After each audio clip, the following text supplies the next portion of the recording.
Okay, President Joyce, we're all set. Alrighty, welcome back to open session. We'll now continue discussion to review mailing B3 with staff member Efremov. Thank you, Staff Member Efremov. To reorient everyone, we are now on the technology section. This is OAR 855-143-0205. And as we discussed at the October board meeting, there was major discussions related to structural changes here and removing items that were covered in different sections. The board wanted to ensure that the system interfaces with the pharmacy software and tracking for integrity, but did not want to be overly specific with the types of technology or require to allow for innovation. The key components discussed were already discussed in the presentation. I apologize.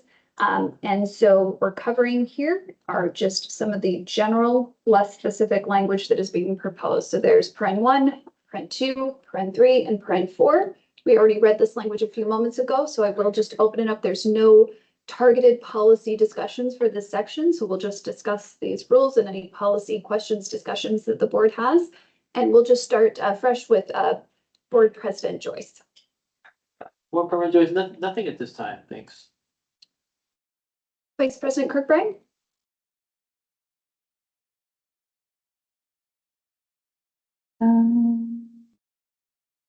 I think we have that one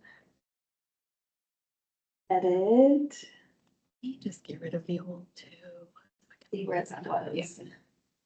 So it's down on Paren Yeah. 4. Yep. Yep. Okay. Yep, no additional comments.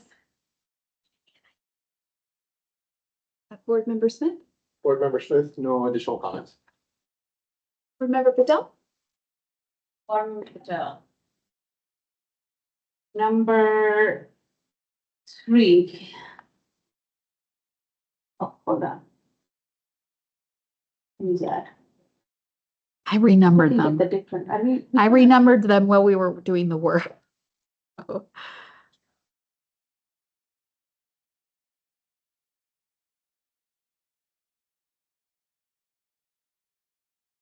technology, right? We're in technology, yes. So number 3 says a pharmacy must test a PPL and verify the unit is operable and the functioning in all aspects prior to its utilization. Number 2 now. Yeah. Well, I mean, you think it's working, but on the day one, you will know it's not working. Like I triple check everything before I open the pharmacy, everything was working. Yeah, but on the day one, it was like pure chaos. Like why we are, I mean, in any business or if you go anywhere, like you would not know on the day one. You can assume, you can try, you can test, but a pharmacy must test the PPL and verify the unit is operable and functioning in all aspects prior to its utilization. Well, you will know so many things you will find out when you start utilizing any equipment, I would say, not only just PPL, but any equipment, any computer, any technology. So I think that one is, in my mind, is unnecessary. Because if you're going to have the PPL, then you want to make sure like it's working, but why we are writing down in the rule, it must test and must be operable and functioning in all aspect prior to its utilization. You have no idea how much you'll find out on day one. So Staff Member Efremov, I think the language intention was test so that you don't find out on day one, right? So this was the intentionality previously was discussed as to test the system to ensure the system is operating and functional prior to utilization. I understand that there are a lot of unforeseen things that can happen, but this was the intention before, and I hear your comments and would open it up to the group. If anyone has additional thoughts, we can pause and do a policy round robin discussion on this point. Another comment is for Member Patel. If it's working on day one, does that really mean that it's going to work on day 10 too? Like both of my register right now is just crashing it. No apparent result after 1 year. So it's like, I don't think so. We should spell it out written here, but that's me, board member. Other board member comments?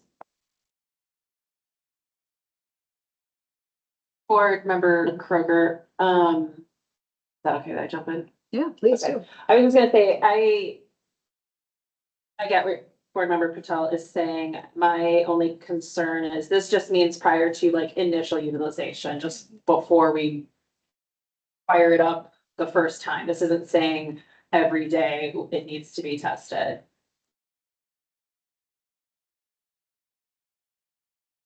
I think that there's other aspects within the rule that say, you know, the continuing functioning. Like, I get, we don't, I'm okay with it being here in the sense of, I'd be okay with it not being here, but I'm also okay with it being here in the sense of like, before drugs are stored in this machine, it needs to be functioning. Whether or not you're, using it for patients, but I just want to make sure that this doesn't mean prior to its utilization every morning, or every time it's being used, that a test must be completed. Other comments by any other board members?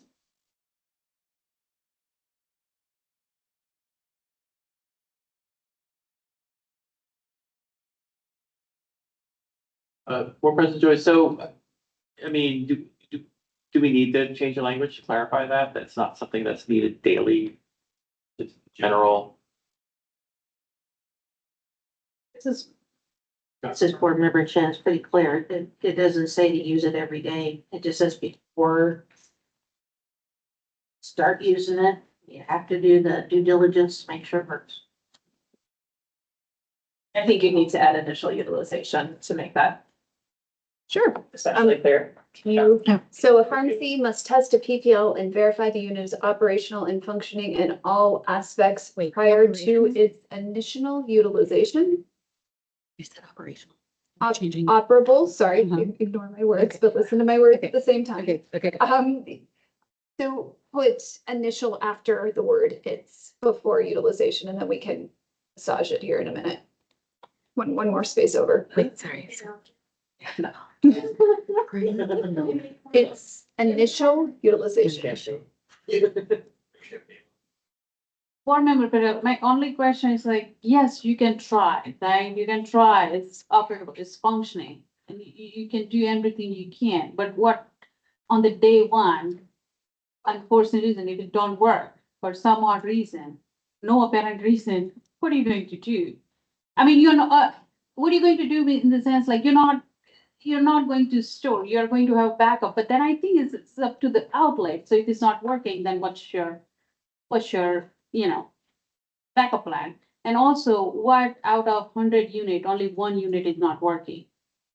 And you will not know if it's not working until someone is trying to operate that unit or someone is trying to utilize any equipment for that sake, not just this one. And I'm telling you, it's just because it's happened in my experience that I thought everything was working on day one and everything just go wrong on the day one. Board Member Kroger, what I would say to that, because I hear you, but you've met the requirements because you tested it before day one. You're good. So what you're bringing up after is addressed, I think, elsewhere in the rule on, I don't know if it's, 4.4 here is identifying, responding to, recovering from interruption of service. So before you use it, make sure it works good. If something happens after that, there's also a plan to address that. So it's kind of, you're getting both points. So, and I get what you're saying, like, I don't know if it necessarily needs to be here, but we're saying before you use it, do all the doors lock? Do all the doors open? You know, is it securely bolted to the wall so somebody can't walk off with it? So, yeah. So I think just like, it's clear that before you use it, the first time you've tested it, if something happens when you actually like, you know, cut the red, the red ribbon and you skin it and then it stops working, that doesn't mean you did not meet this part of the requirement. So, like I said, I could go either way. I think it's fine in here. So. Hopefully that helps. Any other comments on any other aspects of these rules? 1, 2, 3, 4. Board member Nato is not on the call. Okay. Well, that's no one she joins. All right. Just so other board members know, Board Member Pinedo is not on the call yet. I will include Board Member Pinedo as needed as soon as we know she's back on.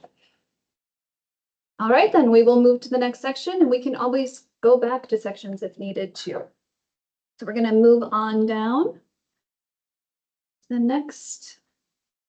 All right, another fun little journey. Following next sections are proposed to be struck and are not, they are not needed. Either requirements are listed in other regulatory divisions, listed in different sections, or these rules are not requirements the board wanted to require. We have in 143, I think 0210, outlet supervision, 143, 215, yep, sorry, outlet pharmacist utilization, in 220, outlet non-prescription drug and supplies, in 225, outlet controlled substances, and in 345, dispensing general requirements are all proposed to be struck. Any conversation, comment, or thoughts on that? All right, with nothing there, we will move on to the next section, which is policy and procedures. So this is OAR 855-143-0500. The October board meeting, the board directed staff to ensure that requirements from Division 41 were not duplicated here, and the additional requirements were provided as needed. Staff added paren 1 to be in alignment with Division 41 and how the P&P section lead-in is written. So we really wanted just to mirror that for clarity and to help licensees understand the expectations. We also added clarity in 2A to ensure that all policies written, say, for example, security, are related to PPL specific. So instead of reiterating security down there, we wanted to make sure that we articulated that you do have to have security, but security for just, say, your pharmacy where you're dispensing prescriptions to patients physically in person might have different security requirements in your PPL, and that you need a specific policy to address how you're going to operate with the PPL. So with that, we will do discussion on this whole section of rules. You can just go ahead and read it too for everyone really quick. The pharmacy and the PIC are accountable for establishing, maintaining, and enforcing written policy and procedures for the pharmacy in compliance with federal and state regulations. The written policy and procedures must be maintained at the pharmacy and must be available to the board upon request. Paren 2, the pharmacy must adopt the following policy and procedures. Paren A, all policy and procedures required in Division 41 to be specific to the PPL. Paren B, technology utilization. Paren C, operations. Paren D, detection and mitigation of diversion and theft. Paren E, prescription storage inclusion criteria. Paren F, determining access. Paren G, patient permission and communication. Paren H, stocking and removing contents. Paren I, record creation and maintenance. J, equipment maintenance, and K, storage of items that are not a drug, device, or related supply. I'll open it up. I'll do a round robin for board questions or discussion on the full section. And if you have any questions too on maybe what was intended in the language, and again, maybe not captured fully, or if some of these might be able to be folded together, would be happy to accommodate those discussions. I think we will start with a board Vice President Kirkbride. Of course. I was just scrolling back because I was like, didn't we talk about policy and procedures earlier? But as I was looking, I think we talked about processes, but not policies. Okay.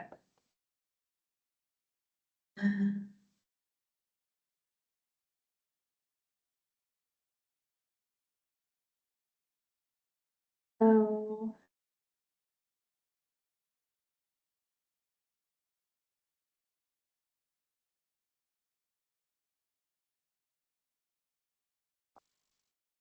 Yes, just in general, to not take up too much time. The list does seem a little long, so I'm gonna think on that a little bit of how we can maybe make this a little more distinct, while some others give their ideas. Board Member Smith. Board Member Smith. I feel like this list is pretty encompassing of a lot of things. I kind of agree with Board Member Kirkbride. I'm trying to figure out if there's maybe a way these can be put together to make it a little shorter, but I'm like kind of struggling to come up with exactly what that looks like now. So for now, I think this looks good, but open to hearing what other board members have to say. Thank you. Board Member Patel? Member Patel, I think it's mostly duplicative. I don't think it's necessary, the list. I think the number one will suffice. Because if you think about that detection, mitigation of diversion and theft, I'm like, what are you going to do? Like, we don't store any controlled substance here, please don't break it. I don't know. That's, to me, I don't think so we need the list. Number one will suffice. It's more duplicated because we already have the technology utilization in the, just for the outlet. If the outlet is going to use the PPL, then you just have another section for the technology utilization for the PPL. We don't need to an operation and everything. I don't think so. This is, we supposed to give a list to licensee. That's the outlet supposed to have the policy and procedure, and they include whatever is necessary. Thank you. Just one point of clarification, Staff Member Efkoff, the list are things that are not in Division 41, so they wouldn't have been required from other pharmacy regulations. Tomato on yet? No. Okay, Board Member Kroger. Board Member Kroger, while I'm generally not a fan of exhaustive lists, this is fine by me. I think it does encompass everything that's kind of additional, should be addressed in a policy and procedure. I don't know if you would want to add, another line item that basically, if an exhaustive list, you might not have thought of everything, right? And there's always a risk of that. So I don't know if you would want to add just a general, like, and any other policy or procedure related to the operations of, as necessary of the PPL. I don't feel strongly about that, but I'm okay with the list as is. Board Member Chin. Member Chin is okay with the list as is. Board Member Hall. Remember Hall, I also thought it was pretty long. I don't know, I feel like some of this stuff might, did some of this go under operations, or could we just kind of put some of them under operations? I don't know if that would make it less listy, but I don't know if that's a word. But I guess if everyone is mostly okay with it, then I'm okay with it. Board Member Joyce. Yeah, I'm fine with the list. It's basic. It's, straight to the point. That's, I mean, and I don't want necessarily to say super specific, but I'm fine with it. It's basic. It's fine. So one other thing to point out, Staff Member Efremoff, I think a lot of what the discussions we had too of pooling certain requirements. So it was discussed that obviously an outlet needs to assess potentially what is an appropriate drug to put in a locker, meaning that a drug that needs to be reconstituted really probably is not applicable to be put into a locker for patient dispensing, and that those things should really be clearly articulated in policy, that was the better place to make sure that these tenets for patient safety were really addressed. With that being said, though, I think there's definitely probably a better way we could nest these, and that when we get public feedback, however, what format, that might also be a really great time to hear from others that maybe are already operating them that could give great feedback on how that could be better stated. All right, I feel like we have good direction to move on to the next section and the last section for today. So this will be records. OER 855-143-0550. So similar to the last section, we discussed the board asked staff to ensure the section is not duplicative to record requirements in other divisions. This is really calling out only specific records that would be required for the safe operation and effective regulation of a PPL. So we have listed here, I think it's all in one. So Friend 1, the pharmacy and the PIC must ensure that the following PPL records are kept in compliance with Division 104. The date, time, and identification of each individual and activity or function performed. Friend B, the PIC physical inspection. which we should probably update to pharmacist physical inspection from the discussion we just had before. Identified errors or irregularities. Records of dispensing must include the physical location of the PPL, the date and time and identification of the patient or patient's agents and contents retrieved. Records of stocking and removal of the contents must include the date, time, and identification of the licensee, each prescription number, and each non-prescription drug device related supply, their UPC or NDC number and quantity. And I will pause. You maybe highlight the PIC one really quick, sorry, and then open it up to board members for full section discussion, starting with board member Smith. Board Member Smith. I like that. It's like pharmacist physical inspection change on parent B, but nothing further to add at this time. Thank you. Yeah, we just used pharmacist from previous direction. Board member Patel. Board member Patel, so if I can go back to same, do we require all those requirements for our wheel call? The POS area, point of sale area, right? Really need all those things if there's a prescription locker in the pharmacy.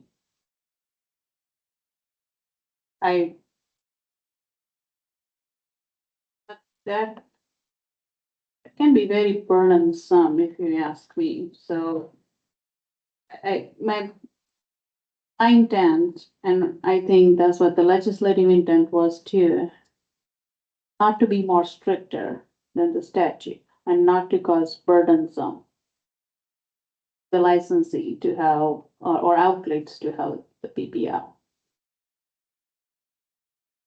I want to hear more from public comment, but this is, it's like way administrative burden. Do we really require all those things for the will call and US area as of right now? If this one we are going to treat as extension of the will call. Thank you, board member Kroger. Board member Kruger, I'm okay with this list. I think it I do feel like it is similar to what we require in the physical pharmacy. Who's doing what? We need an audit trail of what's happening and where, and typically that comes with the time and date. The only thing that I like clarification on or would like clarified within the rule is the identified errors or irregularities. Because I don't want that encroaching on like PSO type data that would be protected and putting people in kind of, so it's like, are we thinking identified errors in like the physical unit versus errors that are like prescription errors, right? Because I would like that cleared up in some way, so. Staff member Efremov, so we were taking language that was previously written and trying to kind of condense it and pull it up in, and I believe that was the intentionality because there were two components, right? There was that kind of continuing quality assurance, which is already covered in 41 and was broader and trying to list this specifically for the physical mechanism of the PPL and how it interfaces with the patient. Do you have maybe proposed language that could add that clarification? So this was intended to be like the unit, records of like the unit being. I think errors related to the right. unit, like could you potentially have dispensed it to the wrong patient? Could you have potentially, I guess the system's not working or it wasn't loaded correctly? It's not necessarily that it was the prescription was, an error was in, I hate to say dispensing, but when it wasn't the actual wrong prescription, you know what I'm trying to say. Yeah, Sorry. board member Kroger, Or is it not needed? so. With like a patient receiving the wrong, like it was loaded into the PPL wrong, sold wrong, or whatever, to me, that's still part of a CQI. Okay. Like that is part of that whole, no matter how it's done, that's CQI umbrella to me. Okay. So if you're still thinking that this was meant to be, for those cases, like an error where like door 4 popped open, it was supposed to be door 3 and patient got the wrong medication because of that. That's still part of CQI. Okay, So then I guess that would roll into wherever that is housed in our rules, and this would be unnecessary. If it's more on, yeah, I guess then it would be unnecessary. If we feel like those dispensing errors, I guess this would be like dispensing errors. and step over if I'm not, I don't think that was the intention Okay. of the previous language. Again, I'm working with a construct of something that was That's fair. a rule that we're working after already being in effect.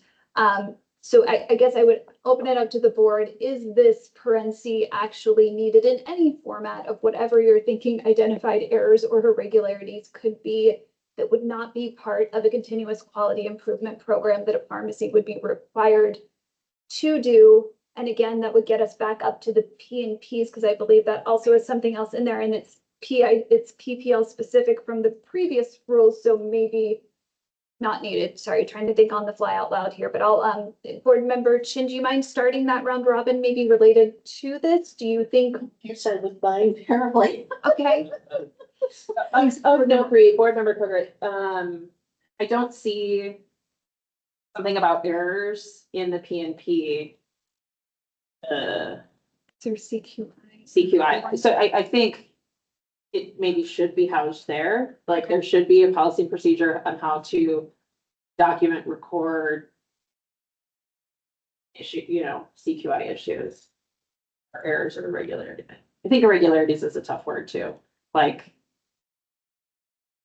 So there is, okay, I hear what you're saying though. So in OAR 041-1040 outlet policy and procedures for Division 41, there is a paren, so we have 2 is written policy and procedures must must include the minimum responsibilities of the drug outlet, and Q is continuous quality improvement. perfect. I meant in there, it wasn't in this, Gotcha. rules. Okay, and that's where it's going to P&Ps. piece from this to P and Ps Yeah. in this rule that require you to do Division 41 P and Ps that are specific to Yeah. PPL. Does that get us there? Then I think we're covered, because any sort of dispensing error would be covered under the general CQI policy, in my opinion.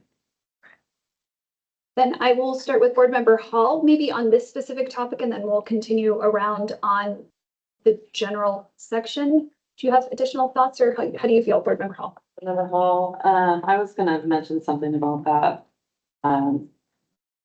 Little C as well. So if we're able to just strike it, if it's covered somewhere else, the irregularities, I was gonna say like malfunctions, or I don't know, cause I'm thinking more of the machine. So, Thank you. Thank you. Board President Joyce? We're President Joyce, yeah, this is, I don't know, I mean, you want to avoid, duplicity, as much as possible. However, I mean, this is a separate, I mean, it's part of the brick and mortar, I understand. It's a separate mechanical device that can, itself have its own malfunctions and irregularities and power outages, and I don't know, I'm more leaning, I myself lean towards having this language here, to make sure specified that those types of irregularities are, or malfunctions are documented, and it's something here that the pharmacy keeps track of, even though it is part of the brick and mortar, part of the will call, part of, it's an extension of the brick and mortar. It's still its own separate mechanical device that can have malfunctions and irregularities and errors, and if there's a mistake, a patient gets the wrong medication, you want to be able to distinguish exactly what happened. Was it the fault of the staff? Was it the fault of the machine? So I'm more towards just leaving this language here. I think it's more useful than not useful. I mean, we all want to get rid of duplicate rules, but I think in this part, I'm okay with it being left here, but I could be in the minority. Thank you. Vice President Kirkbride? Yeah, I do think we need something here, the reference to following everything in Division 41, and then like, oh yeah, there's a QA plan. I think there needs to be a prompt here. I don't know that saying errors and irregularities gets there, because I'm thinking about if you're using a device, a machine, it might be throwing all kinds of error codes. So that you're like, oh, today it threw a B0001 and you, like, what is that? Like, what are we really asking for? Are we asking for dispensing errors? Are we asking for it was down for this number of days? Like, I think we should be very specific about what we're asking for, because literally it could be a log of like computer codes. And so I think we should include it, but I think we need to work on the words so that we get what we're asking for. Board Member Smith, Smith took that. Thank you. Board Member Patel.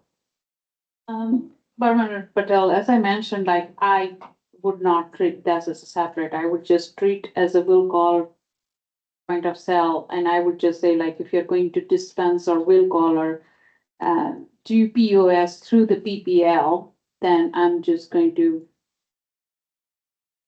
include, that's the way I dispense it. But if you ask me as a licensee, and if you write down that identify errors and irregularities, there's no way I don't know what you're asking from me. Like, I would not know. So we are. Board Member Chin hasn't gone. Member apologize. Chin would agree with, Board Member Kirkbride. I don't understand identified errors and irregularities. But you know, I don't know that we all know what that means regarding the PPL. But if we don't know what it means, then licensees aren't gonna know what it means. Yep, so I think I hear it's kind of half and half, and I hear consensus on that would be good to have something, but what is the something we need? So we need to identify then, what really do you need to know related to errors or irregularities? So thinking about Division 41 is applicable from the beginning of this division. So all of the CQI information related to the dispensing of the prescription, the preparation and delivery from that component would be incorporated. The only thing that potentially, again, not maybe clearly or directly in other ways too, so if you need more clarity on that, that could be added here related to the record. But again, what is a record that you as a board would want to know or need to know to enforce safely that these prescription lockers are being utilized effectively and safely? And is that if someone has a machine that continues to malfunction, yet they continue to operate it, and that's a problem? I could think a lot about cold drug storage. That was kind of a take when someone has a fridge that continually is going out of range. That might mean you need new equipment, and holding those people responsible from that perspective. So being able to identify equipment errors and irregularities potentially could help, and maybe not. Does any board member have any thoughts at this moment to be able to speak up, or is this something we need to ruminate on and come back to at another time? This is Board Member Chen, not really understanding your CQI. Would it be identified errors or irregularities in equipment not included in your CQI? Too many words there. Potentially. Board Member Kroger, I need to ruminate. And the reason I do is because I think a little bit back to maybe what Board Member Kirkbride said is when it comes to like, what is an irregularity that matters? What is an error that actually matters to us as a board that we want to have recorded and retained for reviewing at a later time? And I think right now this is so broad, right? Like, that this would be, I think, a very challenging task to ask an outlet to figure out on their own. And I don't know how yes, there needs to be a CQI program related, and the CQI program must include your PPL, but what other records do we want or would want to review? I don't know. But I think irregularities is definitely way too broad. Errors might be a bit more specific, and we could narrow it even further potentially. Richard? This Board Member Chen, the CQI includes temperature incursions, right? It's the temperature incursion thingy. And you all have to make logs and we see all this stuff So outside. that's in division 411036 related to drug storage. So that would still be covered in a PPL. No, Correct. It's in the general rules.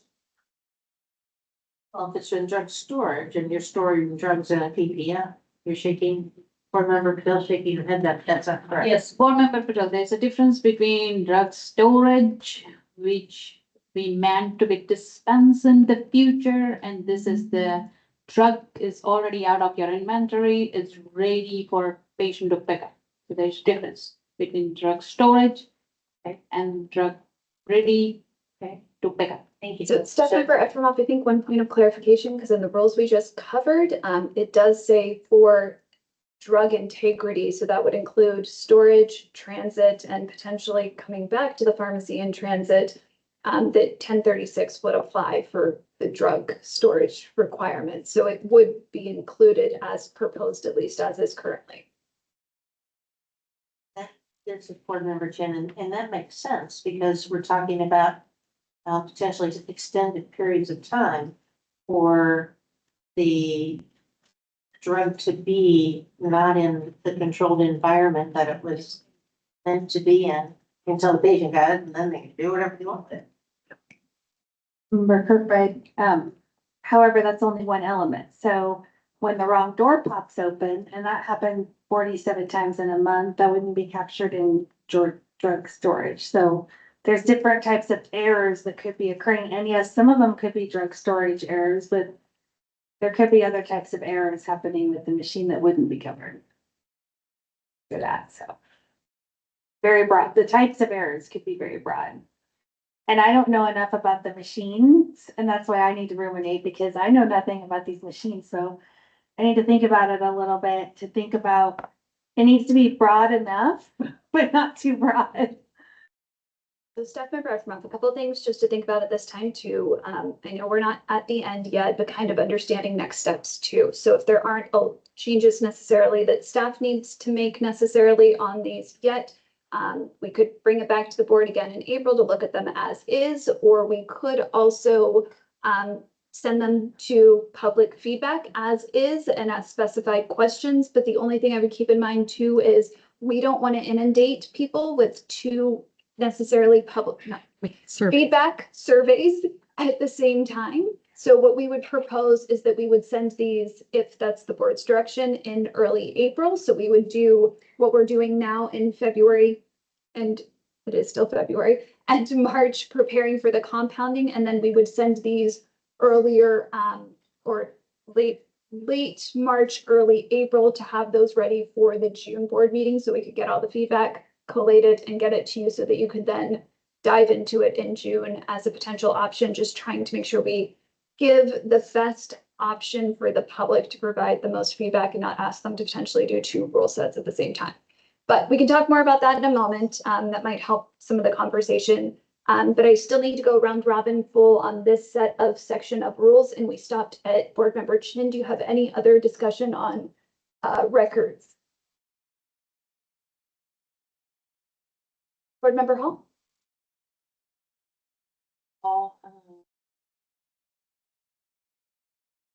I think we should at least get rid of irregularities and just leave it at identified errors until we decide, or I would.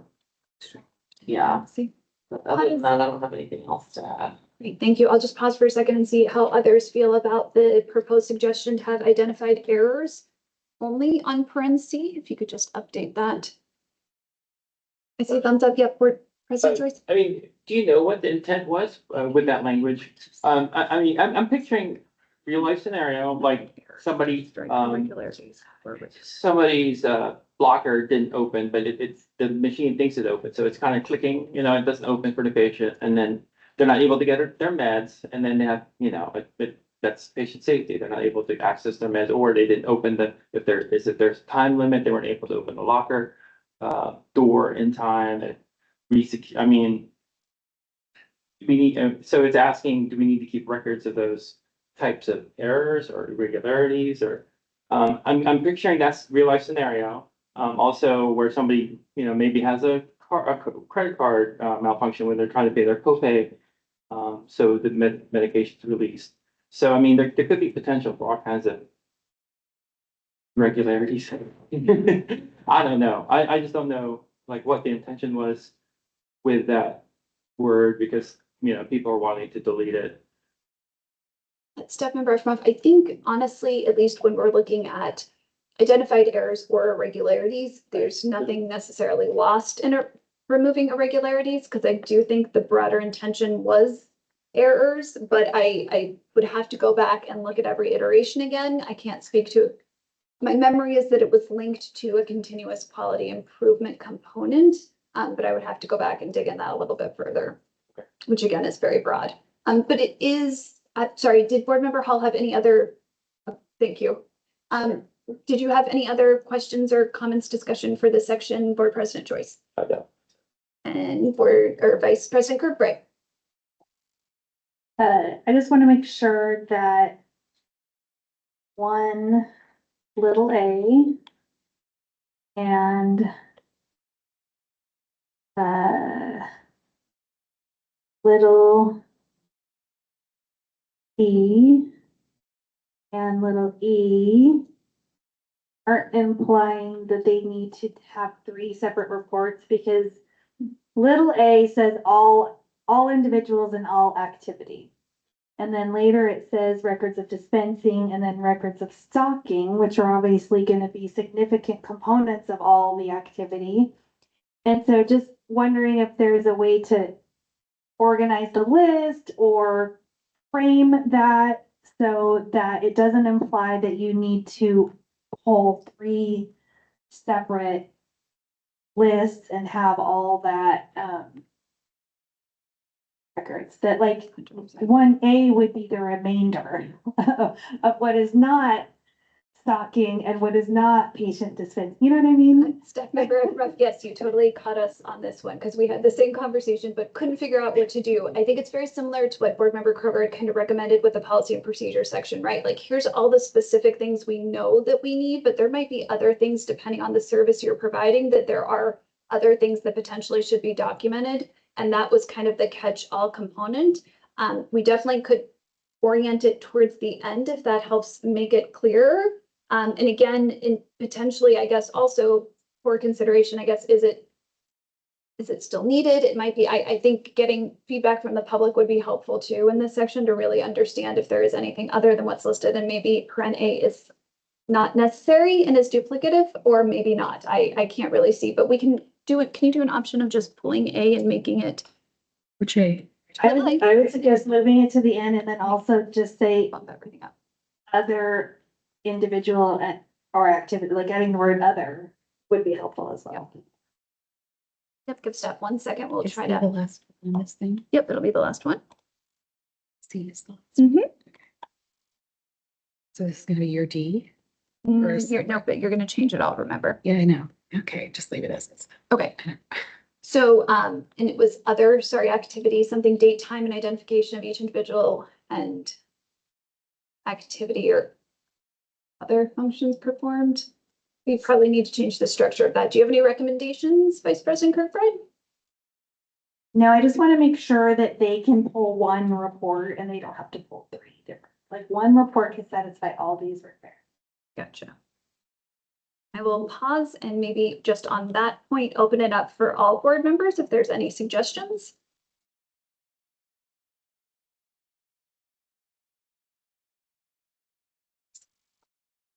Okay, and staff will fix the numbering and make it clear afterwards.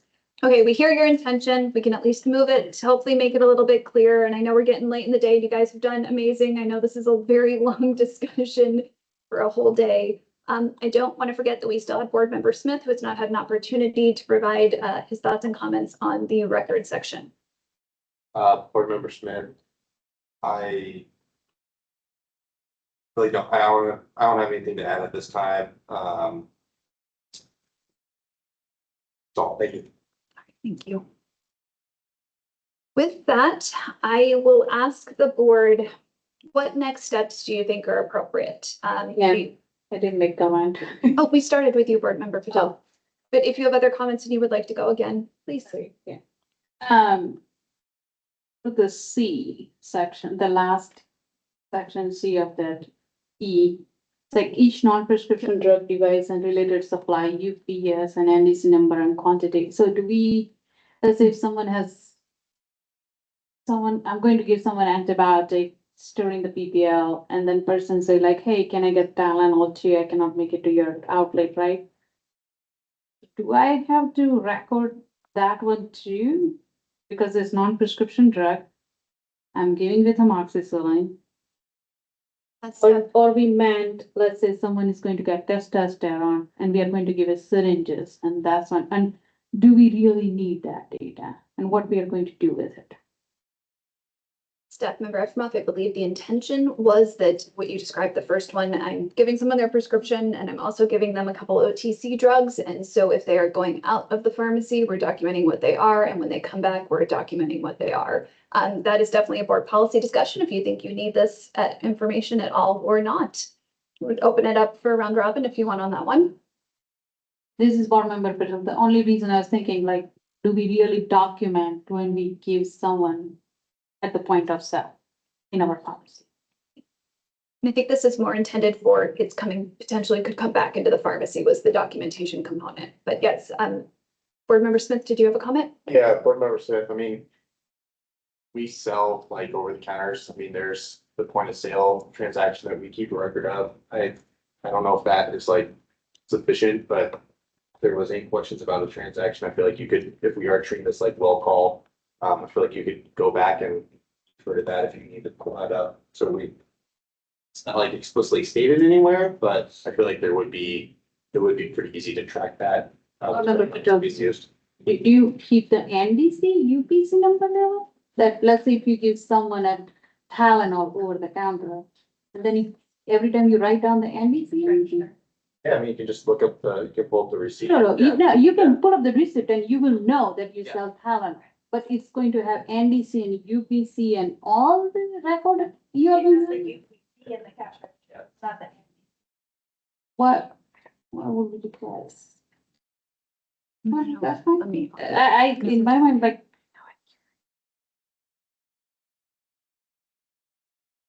But this one is going to be board member, because this is like. Number to dial. So staff member Efimoff, I think this is a great policy discussion. It would be great to have every board member weigh in on this. And I think maybe what I'm hearing though too, that board member Smith had even mentioned is that this record might already be created in regular practice, so thus might not be needed to be called out here. So I think board member Patel started, so I'll go ahead and go to board member Kroger. If we can go around on C specifically, that would be great. Board Member Kruger, I think my only concern would be that it might not be needed. I'm fine with that probably. If it's struck, I'm not opposed to that. But if we keep it in here, the concern would be is I don't know if point of sale systems are going to keep those records for 3 years. I think the length of those records for just like 6 months, maybe like it's, I don't know how long those are typically kept at the outlet. So that would be my only concern is the length of time that if something came up and we're asking for, we need all this information and it's just not accessible. So then they would have to create another log and file that. So that would be my concern.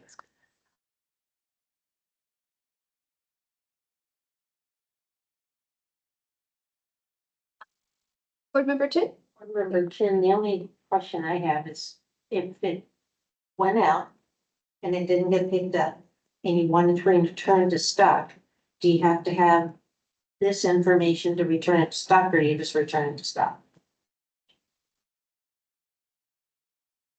Any board member want to answer that? Board Member Kroger, this is, I'm not super familiar with this, but I believe there are other requirements on non-prescription drugs. Certain things that like, even if say the outlet's like, I'll refund you, I'll take it back, it gets destroyed. I think there's certain consumer protections in aligned with that, like makeup and stuff like that, like.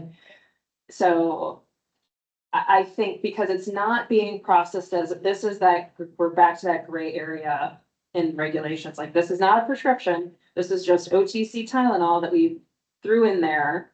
Patient says they don't want it anymore. Can the outlet legally put that box of Tylenol back on their shelf for sale by somebody else? Right? Like that's kind of what's in question here.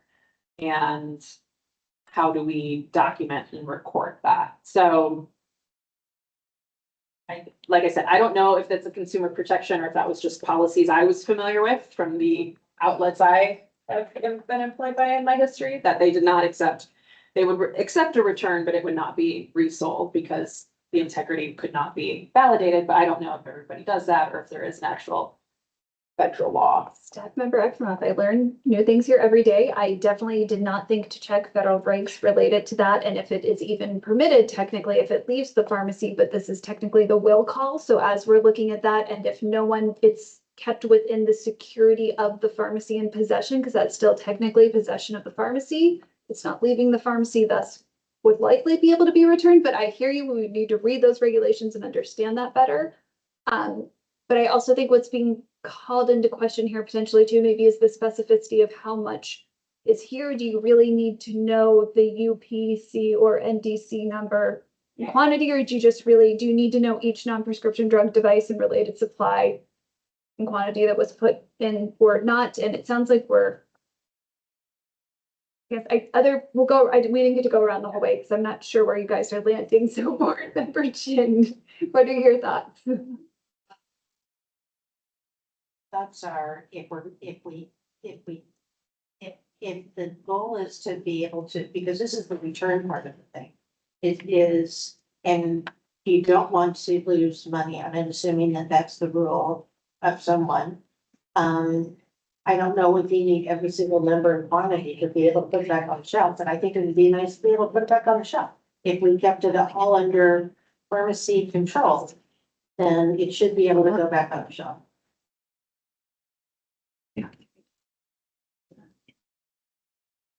Board Member Hall? Member Hall,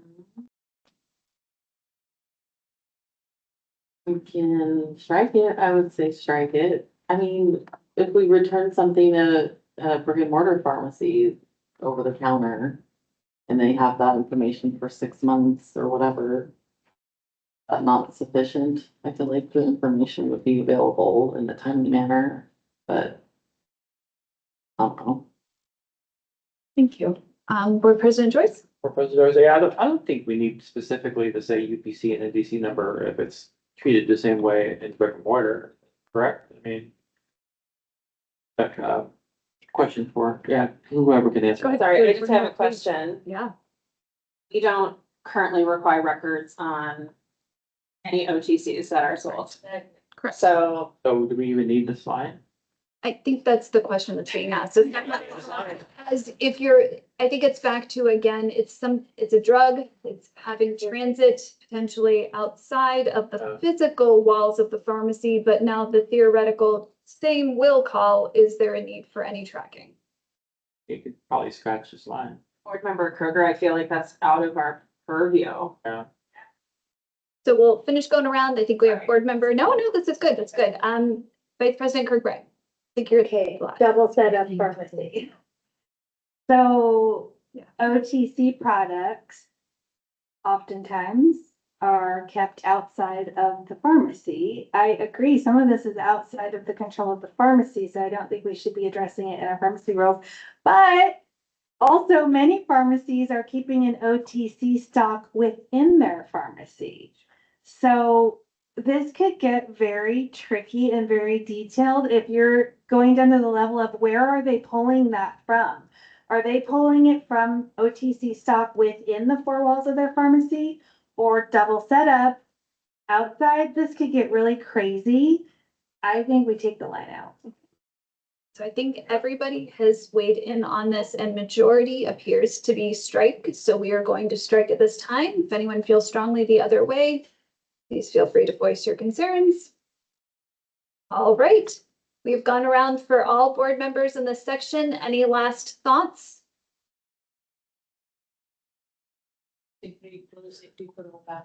Okay. So we are done with our review today of this. I need direction, we need direction on what next steps the board would like to take. So options are staff could try to make some changes and bring back again for April for the board to look at, but I'm not quite sure there's really changes we could make without either further board thought and direction or public feedback. So I would offer at this time, we could just bring back in April for the board to look at, or that we could send out via our feedback survey to get input from the public in a similar way we did with compounding. I did make note of the very specific ones that the board would like specific comments on related to the stocking and license only. We could put it in that format. Like I said, we would not do this at the same time as compounding because we want to be able to get as much feedback as we can. So we would like to do the compounding chunk first, and then we'll bring that to April. And then when we're getting ready, we will then pull this one. What's your thought for time frame? Sorry, I'm going to ask. End of March. Sorry, staff member Melvin to help a little bit. End of March, maybe we would then send out the notice for comment and again, do the same kind of. I think. Sorry, staff member Melvin, I thought we spoke of yesterday about compounding going out in March. Yes. Having the data come back, have to compile everything, get it ready, assuming we receive a bunch of comments, right? For That's April the other 4th. thing I want everyone to contemplate. What if we receive no comments on either of these? We need to consider that. So I would recommend, yes, we send it in April. So April would be the time that we would send these out and they would come back for June. Compile So it in you May. would not see PPL again until June with public feedback in a similar format. So I'm gonna go around and do a red robin. Woo! I'm gonna do a round robin. And if there's other ideas or options, we're welcome to hear those too. And I think now we're starting with board member Kroger. I'm okay with that time frame. Thank you. Okay, so public feedback. Yes, public feedback, the timeline sounds great. Thank you. Board member Chin. Board member Chin's fine with that as well. Thank you, board member Hall. I'm fine with that timeline. Thank you, President Joyce. Joyce, yeah, send it out in April. We'll review it in June. Awesome, thank you. Vice President Kirkbride. Good plan. You, board member Smith. A good plan, and thanks for all your hard work on this. Thank you. Thank you, board member Patel. Go for it. I agree. All right, wonderful. Thank you so much for all of your wonderful feedback. Greatly appreciated. Done. Now, do we have the potential to propose a addendum motion? Do we do that? Motion for, the agenda Yeah, agenda amendment. addendum. Yes, so go ahead and just Okay. read what's Yeah. on there. So I would like the board to consider amending the meeting agenda by adding a board discussion. Is there a motion to move to amend the board meeting agenda by adding a discussion on the possibility of a legislative concept on unlicensed personnel in pharmacies? So moved, board member Chin. Second, board member Kirkbride. Board President Joyce, yes. Board Vice President Kirkbride, Yes. Board Member Chin, Yes. Board Member Hall, Board Member Kroger, Yes. Board Member Patel Yes. is yes. Board member Yes. Pinto is on the call. Yeah, yes. Yeah, yes. Board Member Smith? Yes. All right, motion passes. So do we want board staff to develop a legislative concept? Discussion at this time with Director Runyon.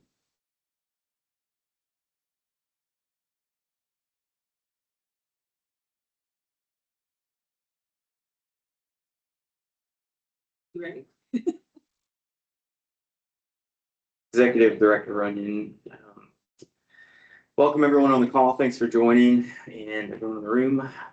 Just to give you a little context before we move forward with the potential for this legislative concept, in looking a little more, a little deeper into board priorities and agency priorities last night and upcoming months, I just wanted to be transparent about our resources and what we have coming up in the pipeline and the obligations that we already have.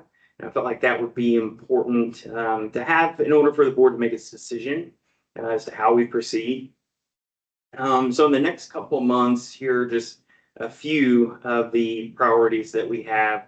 In terms of recruitment, we have training and orientation for our new hire, limited duration compliance assistant.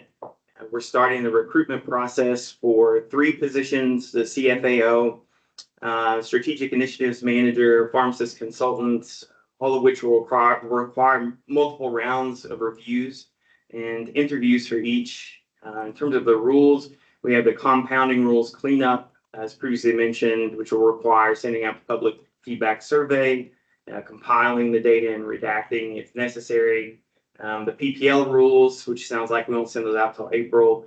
We have other rules priorities like HPSP, which is important, and DSCSA, manufacturers in particular that we'll start on very soon. The April rules prioritization list that we'll have to bring to that board meeting and start likely in March. Rules from legislative session if applicable, and it looks like that is more likely than not. Standards adopted by reference, which we'll bring, I believe, in April as well. And then we also have obligations for the NAVP rule writing workshop. And I think myself and Compliance Officer Ball are going to be involved in that, I believe, mid-March. As far as the legislative session goes, we have proposed revisions to KPMs due in April that I previously discussed, I believe, the October board meeting. Short session is still ongoing for the next few weeks, and there will be, again, possible rule writing required for some of those bills. We have the fee session and budget discussion for the 2027 and 2029 or through 2029 biennium. We'll start that very soon. And then as far as the IT projects go, we are currently getting ready for a content manager upgrade. And then we have a near critical need to focus on software modernization project. In terms of compliance, our 2026 inspection form and self-inspection form amendments are going to be started soon, and they'll be implemented in the next few months. And then in terms of board-related business, the best practices survey to be completed in May. Of course, we start working on that ahead of time. We have board and PFAC member recruitment. That's high on the priority list as well. And then the board business meeting in June. And of course, that will come with a vote for a new president, vice president, and orientation for both. Again, we typically start preparing for those a little ahead of time. So that's just kind of a snapshot of what we have coming up that we're either starting, already engaged in, or that will be due in between now and what is the April 10th deadline to file the legislative concept. So in order to get that filed, we would need to present it to the board on the Wednesday of that board meeting. I think it's the 8th, 9th, and 10th. In order to get feedback and make any possible amendments before that filing deadline. And I think you all know by now, it is very unlike me to shy away from any work at all. I rarely say no to anything, and I'm not saying no to this. I'm just giving you a clear picture of what priorities might need to be shifted if you were to say that you absolutely wanted this within that time frame, given our lack of resources, the current priorities that we already have, and again, the 3 positions we're down with another one out on leave, which is about 17% vacancy rate. President Joyce, I'll turn it back to you. Question for you, Executive Director Runyon. Do we need some board discussion on this? Does anybody have any questions for Executive Director Runyon regarding what he just discussed and the proposal? Yeah, go ahead. Board Member Smith, if we were to not get it in this legislative session, when would be the next time we could get this in? Executive Director Runyon, it would just be the year after that. Yeah. And yes, President Joyce, we need board discussion and a motion for us to even start working on it. So even if you determine that it's not necessary for us to get in by the filing deadline for the 2027 long session, we could incrementally and would incrementally start working on it. We would just throw it in that priorities list with all of the things that I've mentioned. It just wouldn't show up in the 2027 long session. Gotcha. Any other questions or discussion? Board Member Chin, are we allowed to do a legislative concept for strategic, for a statutory change in a short session? Are we really realistically looking at 2 more years? Which probably is more realistic, I would guess. Don't they kind of limit the short sessions to, Executive. which is fine. I just wanted to make sure that everybody understood the difference between short session and long session. Executive Director Runyon, I think there are limitations on the number of bills that we could carry in that session, in the short session. But I'm not aware, I could be wrong, but I'm not aware that that would categorically be an exception or would be forbidden. Okay. Board Member Kroger, thank you for the snapshot. I appreciate that. I think the only thing I have to say on this topic is the, unlicensed activity or unlicensed individuals performing activities in the pharmacy. I am not comfortable with any changes to the status quo as our pharmacies and outlets have been operating for a very long time. And so I know we're in a bit of a pickle when we kind of really start peeling the onion back, but lots of vegetable references. That whatever time frame is fine, but in the meantime, I will not be, we can't change to me like the status quo. Like this would be hugely impactful to our pharmacies, not just our retail outlets, our hospitals, our long-term care. There is so much that could be impacted with any changes. And I know that we said, hey, the cleanest solution is going the legislative route, and that probably still is the cleanest solution. But in that meantime, I am not supportive of any changes to the status quo. And I don't know what that means legally, but that's just how I feel, because it would turn upside down, I think, a lot of pharmacies who are already struggling, and utilizing unlicensed personnel in ways that, aren't necessarily even direct patient care. Executive Director, I agree with that, and I think that's all the more reason to take a little more time to make sure that we get it right. We might be able to express something through, but delaying it or giving it the appropriate amount of time that I feel like it deserves would also allow us to partner with perhaps state associations to get more feedback from the interested parties and licensees out in the pharmacy world, so that we could better cater those amendments to better represent the needs of licensees. Board Member Kirkbride, I echo Board Member Kroger's comments, and, just a reminder to board members that cases do come before us, so that we do, that is our authority and our job. And so, I think we understand what status quo means.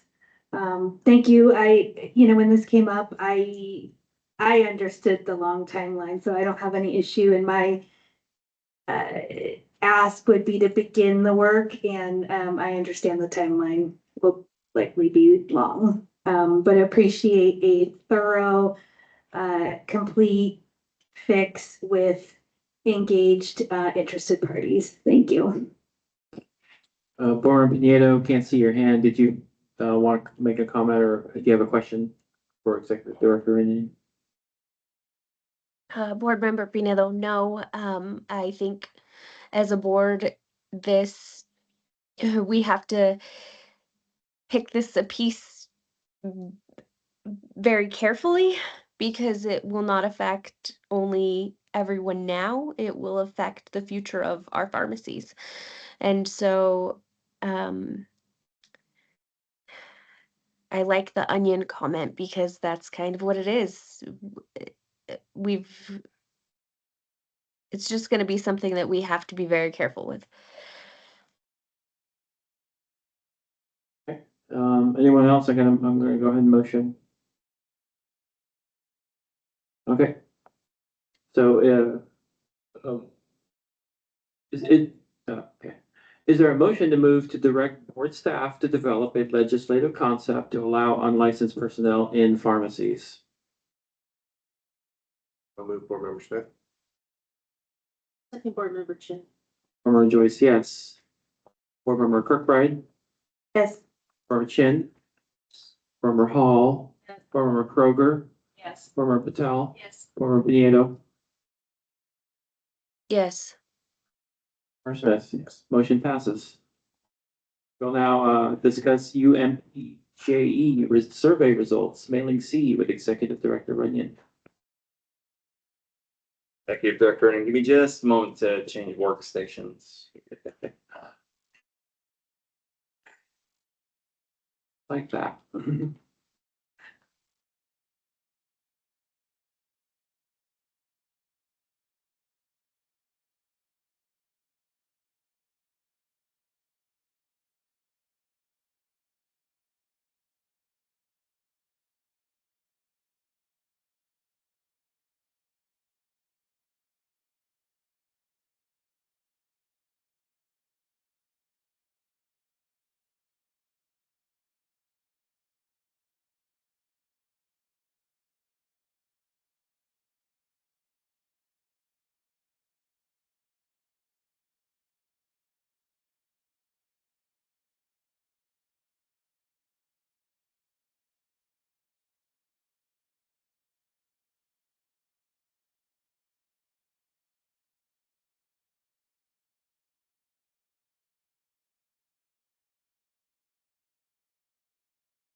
All right, Executive Director Runyon.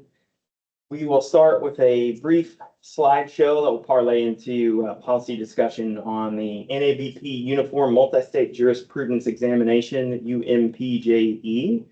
And this is how I'll refer to that henceforth. Next slide. Mailing C for the public. And of course, we have our mission statement. Oregon Board of Pharmacy serves to promote and protect public health, safety, and welfare by ensuring high standards in the practice of pharmacy and through the effective regulation of the manufacture and distribution of drugs.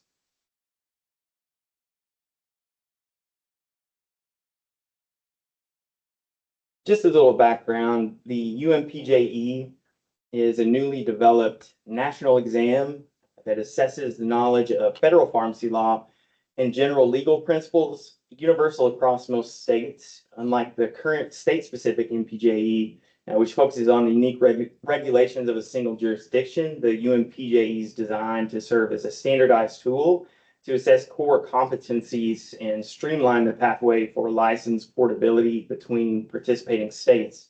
So this exam would offer increased flexibility for pharmacists by allowing those in adopting states to take a single law exam for licensure, potentially reducing an administrative and financial burden associated with multi-state practice. As we open up the discussion later in this presentation, this primer will serve as a reminder to the board that UMPJE represents a shift towards national standardization while still allowing states to retain their regulatory authority over unique local requirements.